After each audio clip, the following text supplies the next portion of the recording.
Do do do do do do. Do do do do do do. What up? This is Shan, and this is Cozy Womb Podcast. This is Ari. Say hi. Hi. Say hi, Anya. Hi. What up?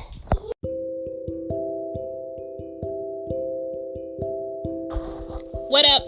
This is episode 63, and this is Cozy Womb Podcast. Is my kid the bully or the bullied? Some parents don't have to think about that. And some parents do. Some parents don't pay attention. And some parents don't care. But today I feel like because we've gone so far and not really paid attention to our kids and why they act out and why they do the things that they do, we're now dealing with the results of not paying attention. And I'm going to talk about some red flags. I'm going to talk about some things you can do to prevent it from happening. What type of people you should have in your kid's life to balance them out between the parents. Because you can't always do it all. And reasons, how you can go about finding out reasons why they're bullying or they're getting bullied. Okay?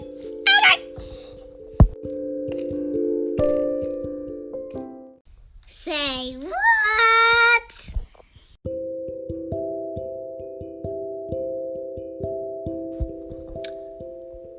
Is my kid the bully or the bullied?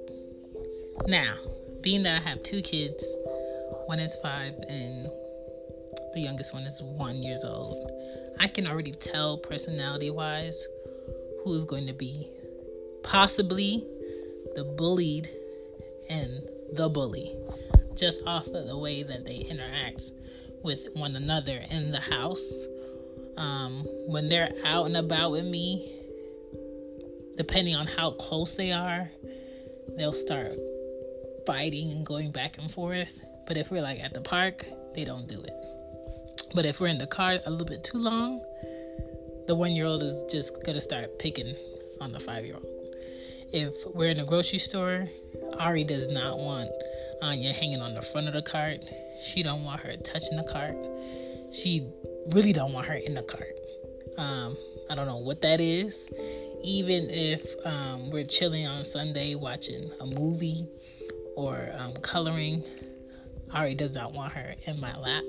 She doesn't want her sitting by me. She doesn't want her touching me. Like, that's just her. So in school though, red flags, that your kid is a bully. If they pushing siblings around in the house, doing things behind your back to their brother or sister, throwing tantrums at home when they don't get their way, having more money on them than usual. You didn't give them that money. They didn't do anything to earn any money. Their dad didn't give them that money. And you didn't give them that much allowance, but they have all this money. Where are they getting it from? If they have a lot of toys that you didn't buy them, their dad didn't buy it for them, no relatives or friends didn't buy it for them, and it looks like something another kid would have had, and they get it right after they come from school or something like that, ask questions. There's a chance. Them never doing homework at home, but you going through their paperwork and it looks like it's a different handwriting. Questionable. Having extra snacks that you ain't give them. They don't have money to be buying snacks, but they have hella snacks. Having extra, just things that like, where did you get this? That's a sign. Change in body language, like if their body language is very demanding, you walk through the house like they're entitled. They snatch things. They don't say please or thank you when you give them things or someone else in the house. Just a sense of entitlement. If you see that in your kid, you need to pay attention to that because that's not cute. I hate seeing kids in the store being rude and disrespectful to their parents, telling them that they're getting this, they're not doing this unless they do this. Like, first of all, your kids should not be giving you an ultimatum, period. Second of all, why are you in the store when you didn't even have that discussion with them in the car about what they're not getting? Thirdly, I question and I really look at parents when their kids act out like that and they act like it's normal behavior. That's not normal. And stop excusing it as if it's normal, because they grow up into adults who feel like that's normal behavior. And then somebody at the work has to deal with them, somebody in college has to deal with them, or somebody on the street has to deal with them. We all know how that go. So pay attention to that and try to figure out why they're being bullied. You know what I'm saying? Is it because, they're from somewhere different, or they look different, or they dress a certain way, or your religious upbringing where they can or they cannot participate in certain stuff? Are they getting teased for that? Talk to your kids about having responsibility for their actions, so they can think twice as to what they do at school. Because now in a lot of states, what kids do at school, in elementary school, junior high, and high school, they're attaching that onto like adult charges and adult time in jail and things like that. And that's going to stay on their record. And I think if you discuss that with your kids and your state laws and how they discipline in school and what record that stays on, I think that's going to help you figure out how to go about disciplining your children if they are bullying. And usually if a child is bullying other children, they're either bored in class, or they're not getting attention, or they're trying to fill a void of something that they need. And whether it's those three things, as a parent, it's your job to figure that out. Okay? And, I'm talking about this because this week I saw another post on Instagram about another little girl committing suicide. And she was really young. And there's a lot of young kids suicide going on right now. And it's very sad, because what does a child know about life being hard and taking their own life? And because I have two young girls, I couldn't imagine what that child must have felt like to feel like it was that serious. I couldn't imagine, what their family feels to lose a child that young. Anya, stop.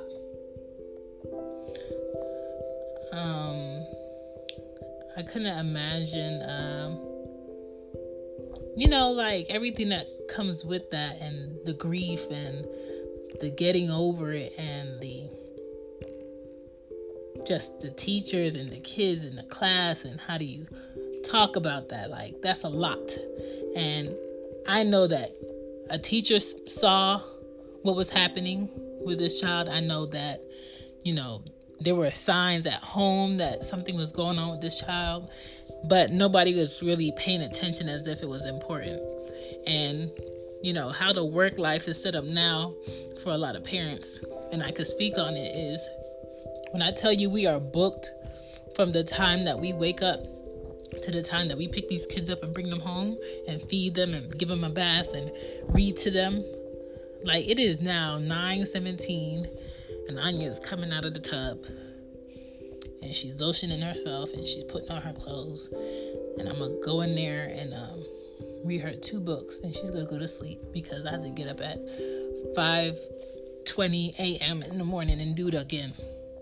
So it's still up to me when I come home before I, focus on myself to make sure she's ready and prepared for the next day. So I have to talk to her, and I have to see her mannerisms, and I have to see her body, see if there's any bruises on her body. So as parents, all I ask is that you pay attention and you look at, how your child is changing in action, or if there's any bruises on their body, or, if you quickly pass them by, do they flinch, and why are they flinching? Things like that. Look for things like that. It's important.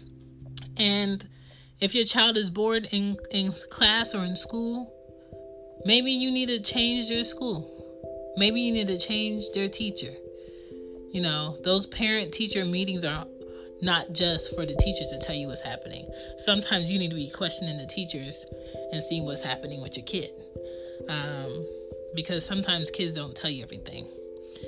So, flipping side to B is your kid being bullied.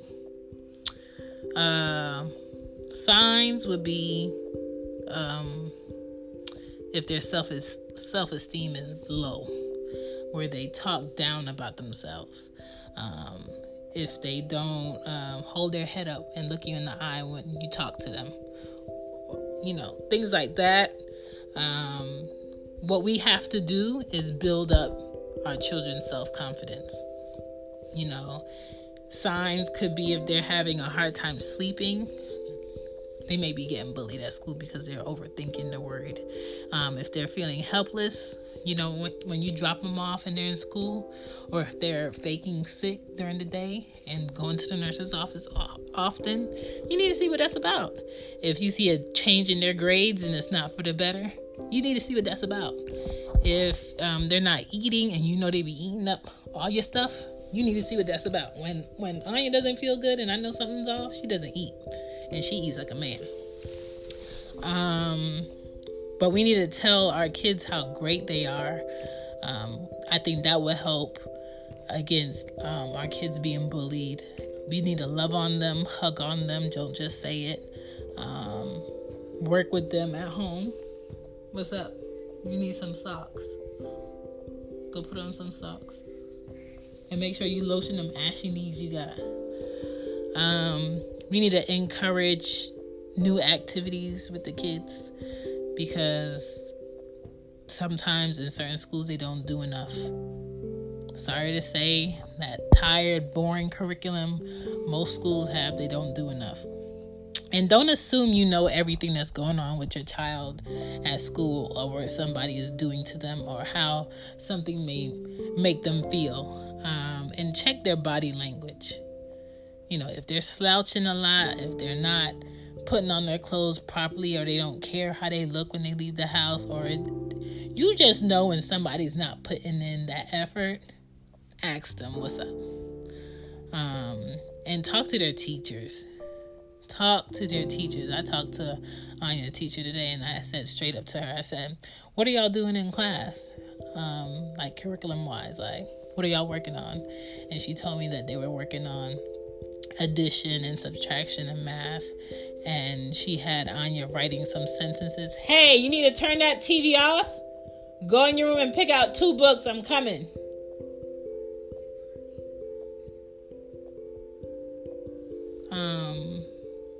And she told me she was working on like sentences with her. She will be gone for the next 2 weeks because of the Christmas break.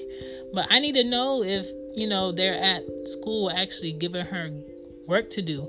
I said to turn that off. Go in your room and get 2 books and turn off that bathroom light. Every night I do this with her. And when I gotta wake up at 5:30 in the morning, she the main one that don't want to get up. Stop it. What else was I saying? Try to help solve the problem between you and your kid before you go to school in an uproar, trying to find out what kid is bullying your kid. Don't be that parent, because I can see why that's slightly embarrassing for a kid. But try to give your child like tips on how to deal with the kid that's bothering them at school. And if that's not working, then you can do another step up. If your kid is the one bullying, hey, deal with that. And if there's any kids at school that that were being bullied by your kid, apologize to them and make your child apologize. And ask the teacher and ask the principal and ask the director, like, do you know any kid that's being bullied by such and such? Please let me know. Like, be more assertive with you disciplining your child. Don't let society dictate how your child is disciplined when you know that they can be better individuals. As far as people in your children's life, I think there are 5 types of people that should be in constant rotation in your children's lives besides you and the father. One would be someone that makes your child think on a different level. Meaning, if your child is 7, they maybe like talk to them about, their day-to-day working, or they may talk to them about what? I can't find the new book. Anya, the books is on the table. Get 2 books and go in your bed. I'm coming. Somebody that will possibly talk to them about, what they want to do when they grow up, and talk to them about different careers and jobs and things like that. Like a motivator type person. Sometimes it could be a person that does not have kids. Sometimes it could be a person that has grown kids, and just don't mind talking to your kid if they're like 7, 8, 9, 10, 13, whatever. Because a lot of times kids don't want to hear anything that their parents tell them, and they would rather hear it from somebody else and listen. You just never know. Second person, someone